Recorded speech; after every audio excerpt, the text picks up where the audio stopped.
স্বাগত দীপ্ত সংবাদে। আপনাদের সঙ্গে আছি আমি ফৌজিয়া নওশিন। যুক্তরাষ্ট্রের উচ্চ পর্যায়ের 5 সদস্যের একটি প্রতিনিধি দল আজ সকালে ঢাকায় পৌঁছেছে।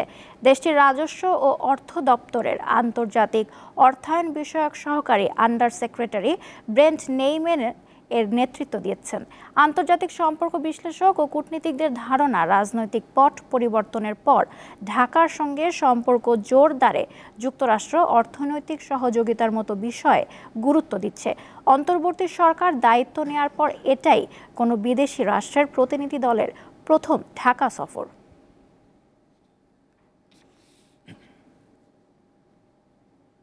বঙ্গোপসাগরে নিম্নচাপের কারণে উপকূলীয় এলাকা সহ দেশের বিভিন্ন স্থানে ভারী থেকে মাঝারি বৃষ্টিপাত হচ্ছে। টানা প্রবল বর্ষণের কারণে কক্সবাজারের অনেক নিচু এলাকা তলিয়ে গেছে, ডুবে গেছে ঘরবাড়ি ও রাস্তাঘাট। এ বিষয়ে জানাতে যোগ দিচ্ছেন সহকর্মী হারুনুর রশিদ।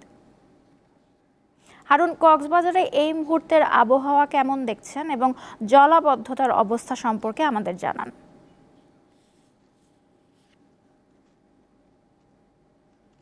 নওশিন, আপনি জানেন যে গত কয়েকদিন ধরে টানা বৃষ্টি চলছে এবং টানা বৃষ্টির কারণে কক্সবাজারের বিভিন্ন নিম্নাঞ্চল প্লাবিত হয়েছে।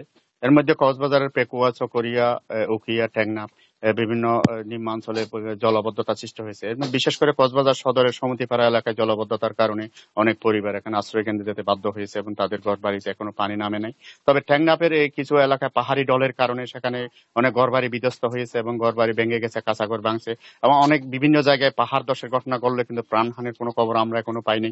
তবে এই অবস্থা কক্সবাজারে সকাল থেকে থেমে থেমে বৃষ্টি হচ্ছে, তবে টানা বৃষ্টি নেই, তবে টেনে টেনে একটু ভারী বর্ষণ হচ্ছে। কিছুক্ষণ পর পর এই বর্ষণ অব্যাহত আছে। তবে গতকালের মতো বৃষ্টি আজকে খুব বৃষ্টিপাতের পরিমাণ একটু কমে আসছে বলে ধারণা করা হচ্ছে।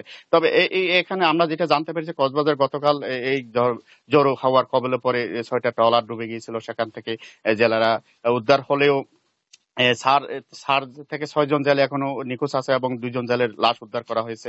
এই অবস্থা কক্সবাজারের উঠানের ঢলের পানিতে একজন শিশু উঠানের ঘর থেকে বের হয়ে উঠানে যাওয়ার ঢলে ভেসে যায় এবং সেখানে একটা শিশু মৃত্যু হয়েছে। এই ছিল আসলে কক্সবাজারের সার্বিক পরিস্থিতি। নওশিন, হারুন, আপনাকে ধন্যবাদ।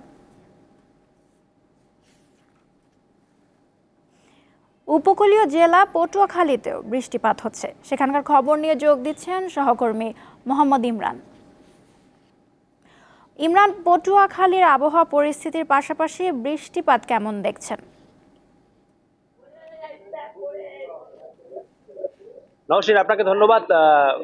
দেশের উপর যে গভীর স্থল নিম্নচাপটি এটি কিন্তু বিরাজ করছে। এই গভীর স্থল নিম্নচাপের কারণে কিন্তু পটুয়াখালীতে গত 3 দিন ধরে থেমে থেমে মাঝারি থেকে ভারী বৃষ্টিপাত হচ্ছে। গত 24 ঘন্টা অর্থাৎ গতকাল সকাল 9টা থেকে আজ সকাল 9টা পর্যন্ত পটুয়াখালীতে কিন্তু 60 মিলিমিটার বৃষ্টিপাত রেকর্ড করছে আবহাওয়া অফিস। এই গভীর স্থল নিম্নচাপের প্রভাব কিন্তু এই উপকূলে পড়তে শুরু করছে। আমরা 11টার পর থেকে কিন্তু এই উপকূলে প্রচন্ড বাতাস বইছে, সেটা কিন্তু লক্ষ্য করছি। সেই সঙ্গে এখানে মাঝারি ধরনের বৃষ্টিপাত হচ্ছে, সেটাও কিন্তু লক্ষ্য করেছি। বৃষ্টির সঙ্গে বাতাস, যার কারণে মানুষ এক ধরনের ভোগান্তিতে পড়েছে। সকাল থেকে যে সকল নিম্ন আয়ের খেটে খাওয়া মানুষ রয়েছে তাদের কিন্তু বাজারগুলোতে আমরা উপস্থিতি অনেকটা কম লক্ষ্য করেছি। টানা বৃষ্টি থেকে তারা কিন্তু অনেকটা বিপাকে পড়েছেন, এমনটাই কিন্তু আমাদেরকে জানিয়েছেন। আমি আপনাকে আরেকটি বিষয় জানিয়ে রাখি, এই স্থল নিম্নচাপের কারণে উপকূলীয় এলাকা দিয়ে কিন্তু যে কোনো সময় জড়ো হওয়া বয়ে যেতে পারে। তাই পটুয়াখালীর পায়রা সহ দেশের সব সমুদ্র বন্দরকে কিন্তু 3 নম্বর স্থানীয় সতর্কতার সঙ্গে দেখিয়ে দিতে বলা হয়েছে। সেই সঙ্গে সকল মাছ ধরা ট্রলার সমূহকে কিন্তু নিরাপদে থাকতে বলা হয়েছে। আমরা মহিপুর যে মৎস্য বন্দর মহিপুর রয়েছে এবং মহিপুর এবং আলিপুরে আমরা খবর নিয়েছি। খবর নিয়ে যেমনটা জানতে পেরেছি যে অধিকাংশ মাছ ধরা ট্রলার এই মহিপুর এবং আলিপুর যে পোতাশ্রয় শিববেড়ে নদী রয়েছে, এই শিববেড়ে নদী কিন্তু আশ্রয় নিয়েছে। দীর্ঘদিন ধরে মাছ ধরা যে সকল জেলেরা রয়েছে তারা মাছ ধরতে না পেরে তারাও কিন্তু অনেকটা বিপাকে পড়েছেন। আমি আপনাকে আরেকটি বিষয় জানিয়ে রাখি, টানা বৃষ্টিতে কিন্তু পটুয়াখালী শহর সহ বিভিন্ন যে গ্রামাঞ্চল রয়েছে এই সকল গ্রামাঞ্চলে কিন্তু বিভিন্ন স্থানে অনেকটা জলাবদ্ধতার সৃষ্টি হয়েছে। বিশেষ করে ইতিমধ্যে কিন্তু আমনের যে চারা রোপণ, কৃষকরা কিন্তু তারা কিন্তু আমনের চারা রোপণ শেষ করেছেন। এই সকল ক্ষেতও কিন্তু এখনো পানিতে নিমজ্জিত রয়েছে। তো এই বৃষ্টির ধারা অব্যাহত থাকলে কৃষকরা কিন্তু বড় ধরনের ক্ষতির মুখে পড়বেন। তো আসলে আমার কাছে পটুয়াখালী থেকে এই ছিল সর্বশেষ। পটুয়াখালী থেকে জানাচ্ছিলেন সহকর্মী ইমরান। স্বাভাবিক হতে চলেছে সাভার, আশুলিয়া ও গাজীপুরের শিল্প কারখানা। আজ সকাল থেকে আশুলিয়ার অধিকাংশ পোশাক কারখানায় উৎপাদন শুরু হয়েছে, তবে বন্ধ রয়েছে ৪৯টি কারখানা। গাজীপুরের সব শিল্প কারখানায় স্বাভাবিকভাবে কাজ চলছে। বৃষ্টি উপেক্ষা করে শ্রমিকরা কাজে যোগ দিয়েছেন। শিল্পাঞ্চলে যে কোনো ধরনের অপ্রীতিকর ঘটনা এড়াতে কারখানাগুলোর সামনে আইন শৃঙ্খলা রক্ষাকারী বাহিনীর অতিরিক্ত সদস্য মোতায়েন করা হয়েছে। পাশাপাশি টহল দিচ্ছে সেনাবাহিনী।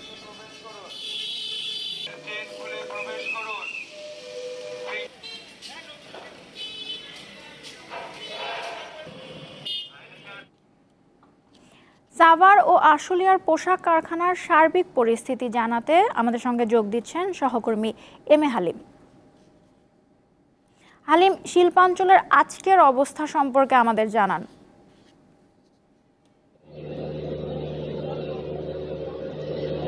শিল্পাঞ্চলের আজকের অবস্থা যদি আপনাকে জানাই, আজকে কিন্তু সুখবর রয়েছে শিল্প কারখানায়, এবং এই শিল্প কারখানায় সকাল থেকে আমরা দেখতে পেয়েছি প্রায় সবগুলো কারখানাতে এখানে যারা শ্রমিকরা রয়েছে তারা কিন্তু যোগদান করেছে কাজে, এবং সেই সাথে এখানে কিছু কারখানা যেগুলো বন্ধ রয়েছে সেখানে আপনার 33টি কারখানা, 13-র এক ধারা এবং দুঃখিত 34টি কারখানা এবং 13-র এক ধারা, এবং বাকি সাধারণ ছুটি রয়েছে 13টি। এই মোট 49টি কারখানা কিন্তু আজকে এই বন্ধ রয়েছে, এবং সেই সাথে আমরা দেখতে পেয়েছি সকাল থেকে এই শিল্পাঞ্চল আশুলিয়াতে কিন্তু এখনো কোনো অপ্রীতিকর ঘটনা ঘটেনি, এবং অনেক সময় আমরা দেখতে পেয়েছি বিগত দিনে এখানকার যারা শ্রমিকরা ছিল তারা এখানে কর্মক্ষেত্রে যোগ দেওয়ার পরেও কিন্তু একটু পরে সেই কারখানা থেকে তারা বের হয়ে যায়, এবং কিছু কিছু ক্ষেত্রে আমরা বিগত কিছুদিন আমরা দেখতে পেয়েছি যারা বহিরাগত যারা শ্রমিক রয়েছিল তারা বের হওয়ার পরেই যারা যে কারখানাগুলো সচল ছিল সেই কারখানার সামনে কিন্তু তারা ওই আন্দোলন করে এবং তাদেরকে বের করে নিয়ে আসতো শ্রমিকদের। সেই দৃশ্যটা কিন্তু আজকে একেবারেই নেই, এবং আমরা আরও দেখতে পেয়েছি এই অপ্রীতিকর ঘটনাগুলো এড়ানোর ক্ষেত্রে কিন্তু আমরা দেখতে পাচ্ছি আইন শৃঙ্খলা বাহিনীর যে সদস্যরা রয়েছে তারাও কিন্তু এই বিভিন্ন কারখানার সামনে টহল দিচ্ছে। এবং আরেকটি বিষয় আপনাকে যেটি জানিয়ে রাখি যে গতকালকে কিন্তু এই শিল্পাঞ্চল আশুলিয়াতে একটি জনতার সমাবেশ হয়েছিল, সেখানে বিজেপির সভাপতি এবং এফবিসির সাবেক সভাপতি সমাবেশে কিন্তু বিজেপি সভাপতি সহ এবং বিএনপির নেতা এবং সেই সাথে অন্যান্য কারখানা বিএনপির নেতা এবং সেই সাথে অন্যান্য কারখানার যারা মালিক ছিল তারা কিন্তু আকুল আবেদন করছিলেন যাতে এই গার্মেন্টস শিল্পটা তাতে রক্ষা হয়, এবং এই প্রত্যেকটা গার্মেন্টসে যারা এই শ্রমিকরা আন্দোলন করছিলেন যারা এতদিন তাদেরকে এই কর্মক্ষেত্রে তাদেরকে যোগদান করার জন্য আহ্বান করেছিল। সেই আহ্বানের পরিপ্রেক্ষিতে কিন্তু আমরা আজকে শিল্পাঞ্চলে আমরা দেখতে পেয়েছি সকাল থেকেই এখানে কিন্তু শান্ত পরিবেশ রয়েছে, এবং সকাল থেকে বরি আবহাওয়া থাকার পরেও কিন্তু আমরা দেখতে পেয়েছি সেই বরি আবহাওয়ার মধ্যে অনেকে ভিজে কিন্তু সেই কারখানাতে সকাল 8টার দিকে প্রবেশ করেছে, এবং তারপরে এই দুপুর পর্যন্ত যেটা আমরা বিগত দিনে দেখতে পেয়েছি 11টা-12টার দিকে অনেক শ্রমিকরা সেখানে কর্মবিরতি পালন শেষে তারা বের হয়ে যায়। তারা কিন্তু আজকে অনেকেই তারা বের হয়নি, এবং সবাই মোটামুটি এই কারখানাগুলোতে এখনও তারা উৎপাদন কার্যক্রম চালিয়ে যাচ্ছেন। সব মিলিয়ে আমরা যেটা দেখতে পাচ্ছি শিল্প কারখানা যে কারখানাগুলো চালু রয়েছে সেগুলোতে উৎপাদন রয়েছে। তো এই ছিল আমার কাছ থেকে আশুলিয়ার শিল্পাঞ্চল থেকে সর্বশেষ। সাভার থেকে জানাচ্ছিলেন সহকর্মী এম এ হালিম।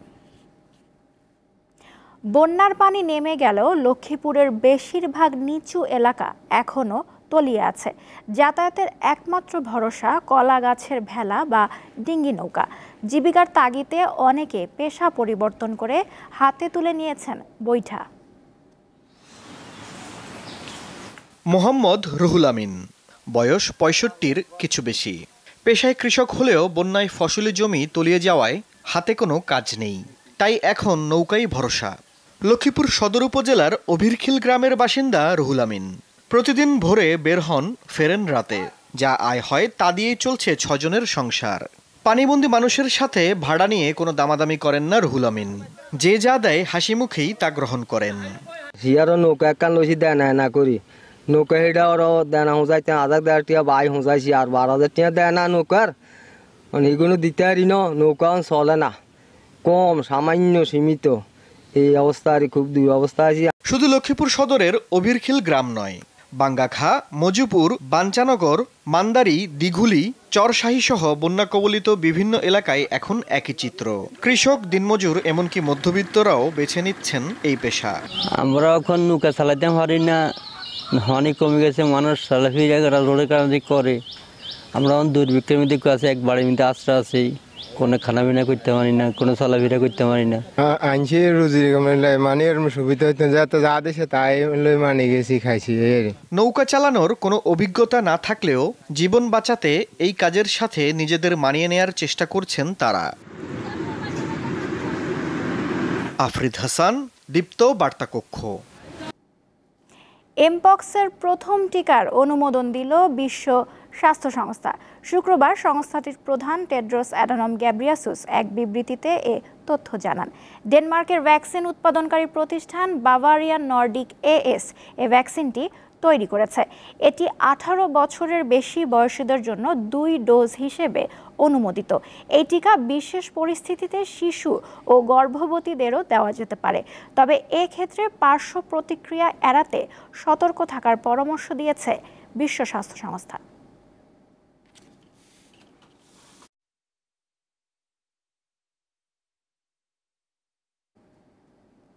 গাজায় যুদ্ধের অবসান এবং ইসরায়েল ফিলিস্তিন দ্বিরাষ্ট্রীয় সমাধান এগিয়ে নেয়ার লক্ষ্যে বৈঠকের আয়োজন করেছে স্পেন। শুক্রবার মাদ্রিদে ওই বৈঠকে নরওয়ে ও স্লোভেনিয়ার পররাষ্ট্রমন্ত্রীদের পাশাপাশি ইউরোপীয় ইউনিয়নের পররাষ্ট্র বিষয়ক প্রধান জোসেফ বোরেল অংশ নেন। এছাড়া ফিলিস্তিনের প্রধানমন্ত্রী মোহাম্মদ মুস্তফার পাশাপাশি অংশ নেন মিশর, সৌদি আরব, কাতার, জর্ডান, ইন্দোনেশিয়া, নাইজেরিয়া ও তুরস্কের সমন্বয়ে গঠিত আরব ইসলামিক কন্ট্যাক্ট গ্রুপ ফর গাজার সদস্যরা। তবে ইসরায়েলের কোনো প্রতিনিধি উপস্থিত ছিল না। এদিকে গাজায় শরণার্থীদের জন্য সংরক্ষিত এলাকা হিসেবে পরিচিত আল মাওয়াসিতে ইসরায়েলি হামলায় এক রাতে 19 জন নিহত হয়েছে।